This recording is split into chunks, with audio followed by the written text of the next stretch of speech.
Bon, il faut qu'on vous parle.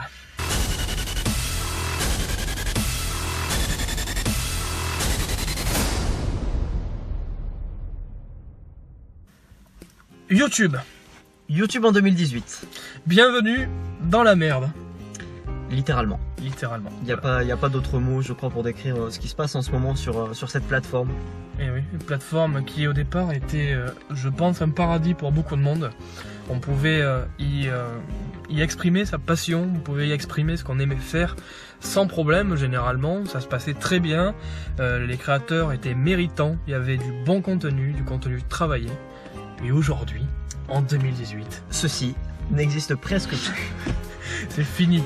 Et je pense que ça a découragé pas mal d'entre nous. Et ça m'a découragé. Ça t'a découragé. Ça m'a découragé. Nathan Felius sur YouTube en 2018, vous ne le trouverez plus. Adieu. Adieu Nathan. Et sûrement à cause justement de ce changement de comportement sur YouTube. Ça fait déjà quelques années, mais là c'est vraiment de pire en pire. De pire en pire. De pire en pire. Et ça fait très longtemps que je voulais en parler sur YouTube, mais j'osais pas parce que je me suis dit comment ça va être interprété.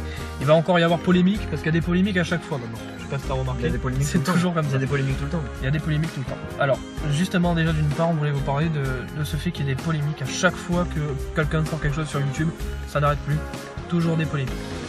Moi je pars du principe que certes sur YouTube, ben maintenant il y a de la merde, il y a de la merde partout. Vous n'allez pas faire une polémique pour quelqu'un qui va faire des placements de produits tout le temps dans ses vidéos. Parce que c'est fini de toute façon, en 2018 c'est plus comme ça. Alors pourquoi vous faites des polémiques sur d'autres trucs? Toutes les vidéos YouTube maintenant ça commence par ceci n'est pas un placement de produit. Voilà. Et j'en ai marre d'entendre ça dans chaque vidéo, c'est vraiment très lourd à force. Ouais. Parce que du coup ça fait qu'il n'y a pratiquement aucune confiance maintenant entre les youtubeurs et les spectateurs. T'es constamment obligé de préciser que tu gagnes pas d'argent dans leur dos entre guillemets, alors que les placements de produits avant ça avait jamais dérangé. Ouais. Et maintenant ça a tué le YouTube français. Et je sais pas si c'est pareil à l'étranger. C'est triste parce qu'on en parlait tout à l'heure, nous on était là avec Nathan qui est youtubeur comme moi, Lucas Ouf. On en parlait tout à l'heure à table quand on était en train de manger, on faisait réflexion. Les gens ne connaîtront plus ce qu'on a connu nous, c'est-à-dire on a connu, moi je suis arrivé comme ça, j'ai commencé à connaître un vidéaste sur YouTube, puis j'en ai connu un autre, puis un autre, puis un autre, mais qui se connaissaient tous, donc ça faisait un groupe. Et le soir on s'appelait régulièrement sur Skype pour dire les vidéos qu'on allait créer, les vidéos qu'on allait faire, on était content de parler de nos vidéos qu'on était en train de créer, qu'on allait pouvoir sortir sur nos chaînes respectives. Et aujourd'hui, j'ai l'impression que tout le monde est chacun de leur côté, il n'y a plus de communication. Les gens font ça, il y a zéro communication. Les gens, j'ai l'impression qu'ils font ça pour... J'ai pas envie de dire le mot parce que j'ai peur que ça choque, j'ai peur que ça vexe. Pour la... Ça commence par un A, ça finit par Jean. Argent. Oui. Non, ouais, mais c'est dommage parce que pour moi, c'est vraiment réellement une passion qui m'a permis de connaître pas mal d'amis, quoi, au final. Dont toi. Et je trouve ça regrettable parce qu'aujourd'hui j'ai l'impression que on vit plus du tout dans le même monde au niveau de YouTube. Après moi j'espère me tromper et penser que ça change alors qu'au fond c'est toujours comme ça, mais vu que je suis moins dessus peut-être que je le remarque moins, mais j'ai vraiment l'impression qu'il y a une grosse différence entre il y a 4 ans, même plus maintenant, parce que moi j'étais là il y a pratiquement 6 ans maintenant. De toute façon je pense que je veux pas dire de bêtises, hein, mais donc je sais que Cyprien, par exemple, un des premiers youtubeurs français qui s'est lancé dans tout ce qui est podcast et sketch sur YouTube, et notamment avant sur Dailymotion depuis 2007, lui il a commencé à faire ses vidéos en 2007, mais les gens ont voulu commencer à recopier un petit peu ce modèle, ce concept à partir de 2010-2011 quand il est arrivé sur YouTube. Et c'est là qu'on a pu lancer, on va dire, une sorte de mode où les gens vont commencer à s'exprimer, à exprimer leur créativité sur internet, sur YouTube et faire leur concept. Alors ça a commencé par les podcasts, après ça c'est passé par les défis, je sais pas si tu te souviens. Oui, si, les défis, exact. Il y a eu les défis, on pouvait sur la chaîne de Seb Lafrite, il y avait que des défis de partout. À un moment ça a été les tags, je sais plus s'il y a toujours des tags maintenant. Ouais, ça a été les tags aussi, les tags en 2014. Ouais, un panda moqueur. Un panda moqueur, il y a eu aussi, il y a eu la période Robert aussi, mais qui revient un petit peu. La période un peu troll. Un peu troll, avec tout ce qui est YouTube poop. Un bof. D'ailleurs, ça a eu tendance un peu à disparaître. Alors, ça continue un peu à rester, mais le truc, en arrière-plan. Le truc, c'est que les modes avant, elles étaient limites. Enfin, il y avait beaucoup plus de créativité derrière. Maintenant, c'est tout le temps la même chose, c'est toujours le même contenu. Il y avait du concept à lancer. Le problème, c'est que maintenant, les gens n'arrivent plus à trouver d'idées. C'est-à-dire que ce qu'ils vont faire pour essayer de continuer et maintenir leur buzz et avoir toujours des gens qui les suivent, ils vont mettre des titres en gros, des titres en majuscules. J'aime pas dire ce mot, tout le monde l'emploie, c'est con, mais putaclic. Ils vont chercher à capter le regard des gens. Tiens, je vais aller sur cette vidéo parce que ça m'a l'air cool. Alors qu'au final, c'est un truc qui est bien souvent plus banal qu'on le pensait. Et il y a beaucoup moins de créativité. Et je le vois, moi, je regarde des vidéos, je suis pas non plus là à me dire waouh, c'est super quoi. On voit souvent la même chose quand même. À la limite, on aurait peut-être plus maintenant rechercher rechercher les chaînes où les gens feraient du court-métrage par exemple. Parce que moi j'aimerais beaucoup revenir avec des projets, mes projets, mais le problème c'est que je sais qu'il y aura quoi, 200 personnes derrière. Ouais, il y aura pas grand monde. Ça fait chier de travailler longtemps sur des projets, de faire de l'écriture, de faire des heures de tournage, des heures de montage pour... Mais je suis exactement dans le même... Alors que certains, ils ont juste à recorder leur écran, à faire une vidéo sur Fortnite et à faire des millions de vues. Ouais, c'est ça. La fois, il y a quelqu'un qui m'a dit, et il est en train de faire un tutoriel pour Windows, mais un truc tout con. Un truc que tout le monde sait faire. Il a fait le tutoriel sur YouTube, il l'a mis en ligne.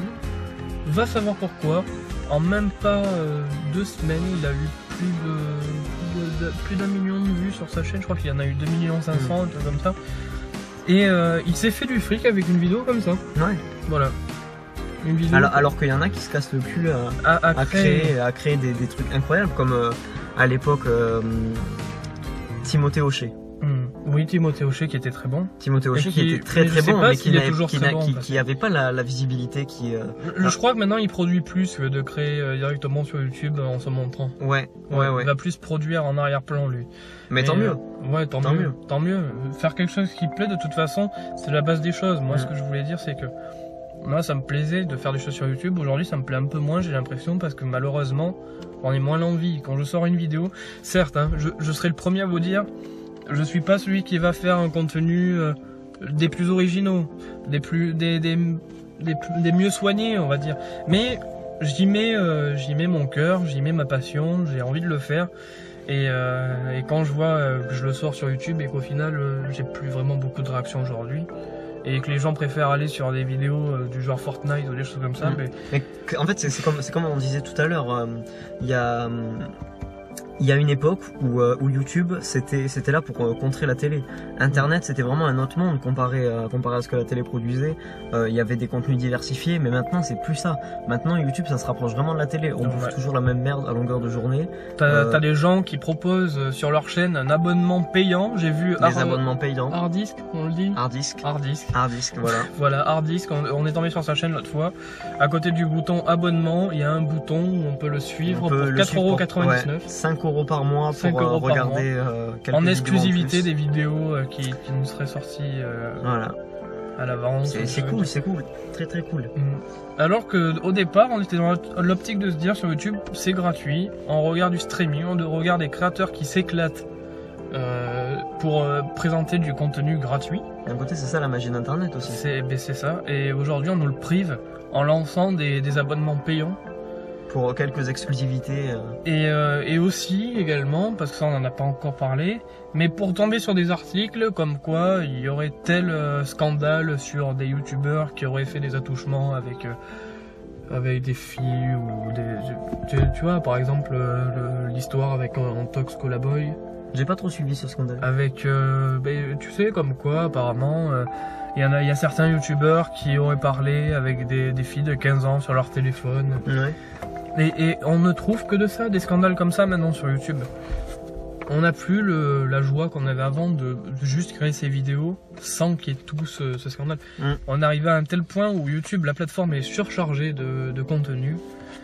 il y en a de moins en moins des bons, vu que plus il y a de monde. Il y a plus de contenu, Voilà. mais beaucoup moins d'originalité, et ça c'est... De toute façon, ça, c'est YouTube, terrible. ce qui est bien, c'est que c'est libre. C'est-à-dire que tout le monde peut s'y inscrire. Mais malgré ça, donc tout le monde peut s'y inscrire, ça vaut aussi que certains qui vont s'y inscrire, excusez-moi, je remets la lumière, certains qui vont s'y inscrire vont ne pas savoir faire vraiment des vidéos, donc des fois ils vont poster des vidéos qui vont être un peu en manque de sens, Ouais. manque de créativité, donc sur des vidéos de 3 secondes où Mais ils c'est font bien une qu'il y ait de grimace. ça aussi. Mais c'est bien qu'il y ait de ça. Bah alors, des vidéos par contre, on te chie à la gueule. En te disant des insultes pendant 3 heures et en faisant des polémiques sur n'importe qui, en lançant des rumeurs, ça par contre c'est pas cool. On n'était pas venu pour ça au départ. Et c'est ça qu'on trouve dommage. Donc on sait pas si ça va s'améliorer avec le temps, mais Ce qui serait bien, c'est qu'il y ait à nouveau cette diversité, ouais. cette diversité dans YouTube, qu'on puisse trouver de tout et que ce soit pas toujours les mêmes choses mises en avant surtout. Parce que sur la page d'accueil YouTube, dans les tendances, C'est vrai, ouais, c'est à chaque fois la même chose. on dit beaucoup que les gens sont fautifs, mais au final YouTube aussi est pas mal fautif. YouTube est extrêmement fautif. Parce que quand tu vois la page des tendances depuis 2 ans là, quand tu vois leur page des tendances, mais tu te dis mais c'est quoi leur problème quoi. C'est ça. Tu trouves des vidéos, j'arrive même pas à comprendre le concept. Et tu te dis mais c'est sur la page tendance, c'est mis en avant, alors qu'il y a d'autres personnes qui attendent derrière. C'est vrai, il y a beaucoup de monde, mais à un moment il faut qu'aussi YouTube fasse ses choix. C'est ça. Et des youtubeurs qui avaient des concepts comme iTunes, qui est devenu Joyka et qui maintenant... iTunes. YouTube. Ah oui, iTunes c'est une plateforme iTunes, tu vois, mais j'ai déjà oublié son nom. Ouais. iTunes, exact. iTunes, iTunes, qui non, est mais devenu iTunes, Joyka. ouais. Mais moi j'aimais bien la période des Cadet Freak, des YouTunes, qui faisaient des remixes sur YouTube. Le problème c'est que c'est pareil, ils sont de moins en moins mis en avant. Mais le truc c'est que ces personnes-là avaient des concepts. En soi, c'était des chaînes à concept, des chaînes qui étaient intéressantes à regarder, où on savait à peu près ce qu'on allait trouver. Et en plus, j'ai pas l'impression qu'il y ait tant de gens qui l'ont repris ce concept, parce qu'il faut quand même avoir. Non, c'est pour ça que c'est extrêmement dommage. Il faut quand même avoir un certain talent. Qu'il ait changé par iTunes du coup, YouTube. C'est vraiment dommage qu'il ait changé parce que maintenant il fait un peu ce que les autres font aussi. Moi, il lance ses concepts. Ouais. C'est dommage parce qu'une chaîne axée dans le musical. Il n'y en a pas énormément. Et avec de la bonne qualité comme ça. Il y a des choses, moi par exemple, le youtubeur qui a créé mon clip sur ma chaîne, qui m'a aidé et qui a réalisé la musique d'ailleurs, et qui s'appelle Linkton Beats, je trouve qu'il a un talent de fou, et je trouve qu'il n'est pas assez mis en avant pour le talent qu'il a, par rapport à certains autres youtubeurs qui eux vont faire une chose complètement banale, que n'importe qui pourrait reproduire. Mais c'est comme ça.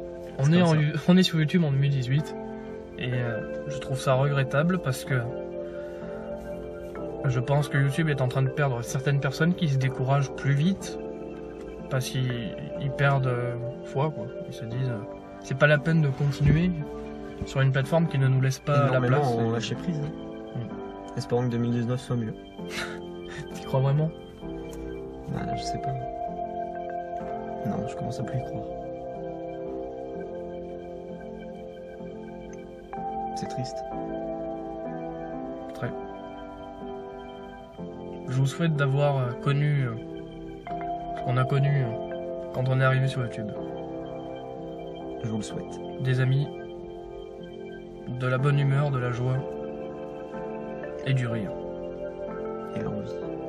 Alors du coup, on va faire une petite conclusion sur tout ce qu'on a dit un peu. Ce qui serait bien pour YouTube, ce serait, même si le contenu est souvent le même, il faut permettre plus de visibilité à ceux qui ont des contenus originaux. Et ça existe de moins en moins sur YouTube. Il faut éviter aussi tout ce qui est polémique. Il faut éviter tout ce qui est polémique. Parce que la polémique, elle est surtout là pour créer le buzz. Pour créer le buzz et pour partager des mauvaises ondes. Et ça crée beaucoup de gens qui vont vouloir se battre et pourrir un peu la plateforme quoi. Et ça, il faut l'éviter à tout prix. Le fait que ça devienne aussi célèbre, forcément, Maintenant, youtubeur, c'est un vrai métier. Un vrai métier ou plus un métier du tout, du coup. On peut le voir de deux sens. En tout cas, je sais pas quoi vous dire. Ça devient n'importe quoi. Oui. On sait que ce message qu'on est en train de faire passera sûrement inaperçu, vu qu'on ne sera pas forcément mis en avant pour quelque chose comme ça. On ne sait pas si nos propos sont bien cohérents, sont justes, sont bien placés. Là, c'est de l'impro total. C'est de l'impro total. On voulait juste vous faire passer ce message parce qu'on y tenait. Et c'est pas forcément facile d'y trouver les mots justes pour pouvoir vous parler sans vous froisser. Nous deux, on s'est connus grâce à YouTube il y a 4 ans. Maintenant, c'est une amitié qui est née grâce à ça. Bah ouais. Et c'est ça qui est cool, c'est de voir qu'on est arrivé au bon moment. Parce que est-ce qu'aujourd'hui ça aurait été possible, ce genre de choses? Est-ce que si on s'était connus en 2018, on pourrait qualifier une rencontre même ou une amitié par le biais de YouTube? Je sais pas. Je pense pas. Je sais pas. C'est pour ça que Voilà, donc espérons que les choses s'améliorent pour YouTube et que cette plateforme revienne petit à petit dans nos cœurs. Voilà, tout est dit. Je vous remercie de votre écoute. Merci beaucoup. Prenez-en de la graine. Vous voyez ici devant vous une amitié, pardon, que je dis deux amitiés bien sûr. Vous voyez devant vous une amitié qui s'est créée grâce à YouTube par le biais de la passion déjà. Et c'est quelque chose de très fort, donc prenez-en de la graine et amusez-vous sur YouTube sans vous prendre la tête. Et prenez soin de vous. Attrapez pas froid. Couvrez-vous l'hiver. Et l'été. Buvez l'été. Et faites de YouTube quelque chose d'agréable. Merci. N'enterrez pas YouTube. YouTube, on t'aime.